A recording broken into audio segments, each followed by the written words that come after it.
আমার স্বামীর চরিত্রের দোষ। প্রথম যখন আমার চোখে পড়ে তখন আমি 2 সন্তানের মা। মেয়েটি তখন 6ষ্ঠ শ্রেণীর ছাত্রী আর ছেলেটি 3য় শ্রেণীর ছাত্র। সে যে মেয়েটির সাথে সম্পর্ক গড়ে তোলে সে বিবাহিতা, তবে স্বামী স্ত্রীর মধ্যে বনিবনা না হওয়াতে তারা আলাদা থাকে।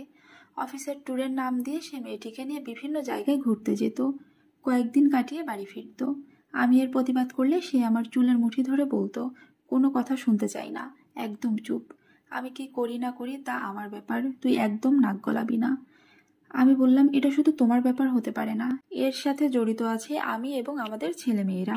তোর যদি ভালো না লাগে ঘর থেকে বেরিয়ে যাবি, কিন্তু আমার ঘরে থাকলে কোনো অশান্তি করতে পারবি না, চুপচাপ থাকবি। ওর গোপন সম্পর্কটি আমি জানতে পেরেছি। এটা বোঝার পর ও নিজেকে শুধরে না নিয়ে আরো বেপরোয়া হয়ে উঠল। আগে তো মেয়েটিকে নিয়ে ঘুরতে যাওয়ার সময় আমাকে বলতো অফিসের কাজে যাচ্ছি, এখন আর সেটা বলারও প্রয়োজন বোধ করে না। তার বেপরোয়া আরেকটি উদাহরণ হলো, আমি যখন ছেলে মেয়েদের নিয়ে রাতে ঘুমিয়ে থাকতাম সে তখন অন্য একটা রুমে মেয়েটির সাথে ফোনে সারা রাত কথা বলতো। আমি গোটা রাত বিছানায় শুয়ে ওর কথা হাসির চাপা আওয়াজ শুনতাম। এভাবে কতদিন সহ্য করা যায়? একদিন মাঝরাতে ওর রুমে ঢুকে ওর হাত থেকে ফোনটা কেড়ে নিয়ে মেঝেতে ছুঁড়ে মেরে বললাম, বন্ধ করো এসব নোংরামি, মেয়েটা বড় হচ্ছে, সে এখন বুঝতে পারছে তোমার অসভ্যতা। জবাবে সে পাগলের মতো রেগে গিয়ে বিছানা থেকে নেমে আমাকে নির্মমভাবে মারতে শুরু করলো। থাপ্পড় ঘুষির পর সে আলনা থেকে বেল্ট নিয়ে আমাকে পেটাতে লাগলো আর মুখে বলতে লাগলো, তোর এত বড় সাহস, তুই আমাকে বাধা দিস, তোকে আজ মেরেই ফেলবো। আমার আর্তনাদ শুনে ছেলেমেয়েরা ঘুম থেকে উঠে আমাকে বাঁচাতে এলে সে রুমের দরজা বন্ধ করে দিল। আর আমার শাশুড়ি আমাকে বাঁচানোর কোনো প্রয়োজন বোধ করলেন না। তিনি তার রুম থেকে বের পর্যন্ত হলেন না, অথচ তিনি চাইলে তার ছেলেকে থামাতে পারতেন। সে রাতের পর থেকে আমার স্বামীর অত্যাচার বেড়ে গেল। সে প্রতি রাতে আমাকে মারতে লাগলো। একসময় ওর মার থেকে বাঁচার জন্য ও বাড়িতে এলে আমি বাথরুমে ঢুকে দরজা লাগিয়ে দিতাম এবং মেয়েটির সাথে কথা শেষ করে ভোরের দিকে ও যখন ঘুমিয়ে পড়তো আমি তখন বাথরুম থেকে বের হতাম। এভাবে দিনের পর দিন না ঘুমানোর ফলে আমি ইনসোমনিয়া রোগে আক্রান্ত হলাম। সে সমস্যাটি আমার এখনো আছে। সংসার বাঁচানোর জন্য মরিয়া হয়ে একদিন আমার শাশুড়ির কাছে গেলাম, কারণ তার কথা ছেলে অক্ষরে অক্ষরে মানে। চোখের পানি ফেলে ওনাকে বললাম, মা, আপনি তো সব দেখছেন, সব জানেন, দয়া করে ওকে ফেরান। তিনি ছেলেকে দোষ না দিয়ে সব দোষ আমার ওপর চাপিয়ে দিলেন। তিনি বললেন, দোষ তো তোমার ওপর ছেলে খুশি না বলেই তো সে অন্যদিকে গেছে, এখন নেকি কান্না কেঁদে লাভ নেই। আপনি আমাকে বলুন, ঘরের কোন কাজটা করতে অবহেলা করছি? দোষটা কার সেটা তো আপনার চোখে না পড়ার কথা নয়, সবই তো দেখতে পাচ্ছেন। তার মানে বলতে চাইছো আমার ছেলের চরিত্র খারাপ? তার মানে আমি ওকে মানুষ করে গড়ে তুলতে পারিনি? তাহলে সব দোষ আমার, নিজের দোষ আমার উপর চাপাচ্ছ? মা, আমি এসব বলছি না, আমি শুধু বলছি ওকে আপনি থামান। আমার কথা না হয় বাদ দিলেন, কিন্তু আপনার ছেলের সন্তানদের কথা অন্তত ভাবেন। আপনি চাইলে ওকে আটকাতে পারতেন। ও আপনার কথা শুনে, আপনাকে মানে। আমার শাশুড়ি আমার কথায় পাত্তা দিলেন না। তিনি স্পষ্ট ভাষায় বললেন, তোমার এসব ভেজর ভেজর শুনতে ইচ্ছে করছে না। আমি কি করব না করব আমার ব্যাপার, তোমার কাছ থেকে শুনতে চাই না, যাও সামনে থেকে। হাত দিয়ে চোখের পানি মুছে ওনার রুম থেকে বেরিয়ে এলাম। অতঃপর আমার সামনে আর কোনো পথ খোলা রইল না। ছেলে মেয়েদের নিয়ে চিরতরে স্বামীর বাড়ি থেকে বেরিয়ে এলাম। আমি ছেলে মেয়েদের নিয়ে স্বামীর বাড়ি থেকে চলে আসাতে আমার বাবা মা ভাই বোনেরা কেউই খুশি হয়নি। তাদের কথা হলো, প্রত্যেক সংসারে এমন টুকিটাকি ঝামেলা হয়েই থাকে, এসব মানিয়ে নিতে হয়, এভাবে হুট করে স্বামীর ঘর থেকে বেরিয়ে আসা ঠিক না। আমি যতই তাদের বোঝানোর চেষ্টা করেছি আমার স্বামীর ভয়াবহতার কথা এবং আমার শাশুড়ির অসহযোগিতার কথা, তারা আমার কথায় গুরুত্ব দেয়নি। তাদের কথা একটাই, এমন টুকিটাকি ঝামেলা সব সংসারে হয়েই থাকে, এসবকে এত বড় করে দেখার কিছু নেই। আমার বাবা মা ভাইয়েরা আমার পরিস্থিতি বুঝতে না চেয়ে কিংবা বুঝেও না বোঝার ভান করে।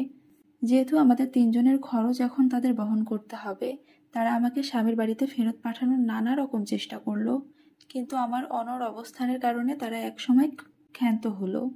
কিন্তু তারা আকারে ইঙ্গিতে বুঝিয়ে দিল, আমি যদিও এখানে থাকতে পারবো, কিন্তু আমার এবং ছেলে মেয়েদের খরচ আমাকেই বহন করতে হবে। তারা এই ব্যাপারে তেমন কিছু করতে পারবে না। নিরুপায় হয়ে আমাকে উপার্জনের কথা ভাবতে হলো। আমি ইন্টার পাস, এই সামান্য পড়াশোনা নিয়ে ভালো চাকরি যে জোটানো যাবে না তা জানতাম, তবু হাল ছাড়িনি। পরিচিত সবার সাথে যোগাযোগ করে ছোট একটা চাকরি জুটিয়ে নিলাম। ওই অল্প আয়ে 3 জনের সংসার চলতো না বলে চাকরির পাশাপাশি ছোট ছেলে মেয়েদের পড়াতাম এবং অন্যান্য কাজও করতাম। এতে সংসারটা কোনো রকমে চলে যেতে লাগলো। ছেলেমেয়েরা বড় হয়ে উঠতে লাগলো। তারা মায়ের অমানসিক খাটুনি দেখে হয়তো মনোযোগ দিয়ে পড়াশোনা করতো, ফলে পরীক্ষায় তারা ভালো রেজাল্ট করতো। এতে আমার ভালো লাগতো, ভাবতাম পরিশ্রম সার্থক হচ্ছে। আমার স্বামীর খবর নানাজনের কাছ থেকে মাঝে মাঝে পেতাম। আমি চলে আসার পর ওই মেয়েটিকে সে বিয়ে করে, কিন্তু বিয়েটা বেশি দিন টেকেনি। কারণ বিয়ের কিছুদিন পর সে আরেকটা মেয়ের সঙ্গে অবৈধ সম্পর্কে জড়ায়। এর বছরখানেক পর আমার শাশুড়ির মৃত্যুর খবর পেলাম। মৃত্যুর বছর দুয়েক আগে তিনি স্ট্রোক করেন এবং বাকি জীবন অসৎ শরীর নিয়ে বিছানায় পড়ে থাকেন। এরপর অনেকদিন আমার স্বামীর কোনো খবর পাইনি। তারপর হঠাৎ একদিন শুনলাম তার ক্যান্সার হয়েছে, একেবারে শেষ অবস্থা। এ সময় সে আমাকে একদিন ফোন দিল। নাম্বারটা কিভাবে জোগাড় করলো জানি না। ফোনে কাঁপা কাঁপা স্বরে বলল, নাজনীন, আর হয়তো বেশি দিন বাঁচবো না। একটি বার কি তুমি আমার সাথে দেখা করতে পারো? আমি শান্ত স্বরে বললাম, শুধু আমার সাথে দেখা করবে? ছেলে মেয়েদের দেখবে না? তাদের দেখতে ইচ্ছে করে না? ভীষণ দেখতে ইচ্ছে করে, কিন্তু ওদের বয়স কম। তারুণ্যর উদ্দীপনায় টকবক করছে। তাদের খারাপ বাবাকে দেখে তারা ক্ষেপে উঠতে পারে, কারণ তোমার উপর যে নির্যাতন করেছি তা তো তারাও দেখেছে। এ জীবনে তারা কখনোই ওসব ভুলতে পারবে না। তাই বাকিটা শেষ করলো না। বললাম, আমি ছেলে মেয়েদের নিয়ে যাব, ওদের সামলানোর দায়িত্ব আমার। আমি চাই তোমার এবং ছেলে মেয়েদের দেখা হোক। ছেলে মেয়েরা শুরুতে বাবার সাথে দেখা করতে চায়নি। বাবার উপর অনেক রাগ ঘৃণা জমে আছে তাদের। কিন্তু যখন বললাম তাদের বাবার শেষ অবস্থা, তখন তারা রাজি হলো। আমরা একটা রেস্টুরেন্টে দেখা করলাম। একটা টেবিলে ঘিরে আমরা 4 জন বসে আছি। বাইরে থেকে দেখলে মনে হবে একটা সুন্দর পারিবারিক মিলন দৃশ্য। বাবা মা ছেলে মেয়ে, অথচ বাইরের কেউ জানতে পারবে না এটা কোনো সুন্দর পারিবারিক মিলন দৃশ্য নয়। এটা দুঃখ, রাগ, ক্ষোভ ভরা একটা মিলন দৃশ্য। রোগের কারণে সে অনেক শুকিয়ে গেছে। যতক্ষণ আমরা ছিলাম আমাদের মাঝে একটুও কথা হয়নি। হাত জোর করে শুধু কেঁদেছে, শুধু কেঁদেছে। আমাদের দেখা হওয়ার 1 মাস পরই সে মারা যায়। কারো মৃত্যুতে জীবন থেমে থাকে না। জীবন তার গতিতে চলতে লাগলো। ছেলে মেয়েদের বিয়ে হলো, আমি নানি হলাম, দাদি হলাম। মেয়েটা তার স্বামীর চাকরির কারণে দূরে থাকে, ছেলেটা আমার সাথে থাকে।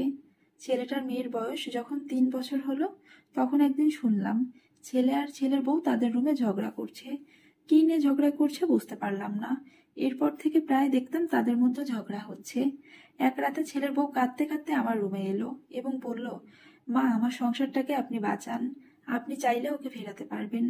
কি হয়েছে ওর, আমাকে খুলে বলো। ও অন্য একটা মেয়ের সাথে অবৈধ সম্পর্কে জড়িয়েছে। আমার কোনো কথাই সে শুনতে চাইছে না। কিছু বললে সে মারার জন্য তেড়ে আসে।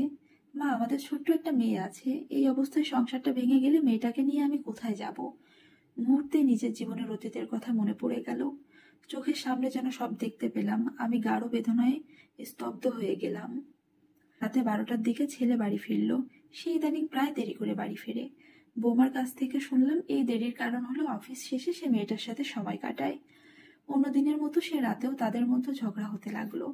এক পর্যায়ে ছেলের বউয়ের আর্তনাদ শুনলাম, ঠিক যেভাবে আমি আর্তনাদ করতাম আমার স্বামীর মার খেয়ে। নিমিষে আমার পুরো শরীরে তীব্র রাগের আগুন ছড়িয়ে পড়ল। আমি রুম থেকে বেরিয়ে বড় বড় কদম ফেলে ছেলের রুমে গেলাম। গিয়ে দেখলাম ছেলে বউয়ের চুলের মুঠি ধরে আছে। আমি সরাসরি ছেলের সামনে গিয়ে ওর গালে প্রচণ্ড একটা চড় মারলাম। ও আচমকা চড় খেয়ে বউয়ের চুলের মুঠি ছেড়ে দিল। আমি তখন প্রবল ক্রোধের সাথে ছেলেকে বললাম, যে অবর্ণনীয় কষ্টের ভেতর দিয়ে আমি গিয়েছি, আমার বৌমাকে এবং তার ছোট্ট মেয়েটাকে সে কষ্টের ভেতর দিয়ে যেতে দেব না। এসব নোংরামি আমি সহ্য করব না, খবরদার সহ্য করব না। আমার এই আকস্মিক আচরণে ছেলে প্রথমে অবাক হলেও পরে মাথা নিচু করে দাঁড়িয়ে রইল। আর ছেলের বউ কাঁদতে কাঁদতে আমাকে জড়িয়ে ধরল। আর আমি ছেলের বউয়ের পিঠে হাত রাখলাম, পরম নির্ভরতার হাত।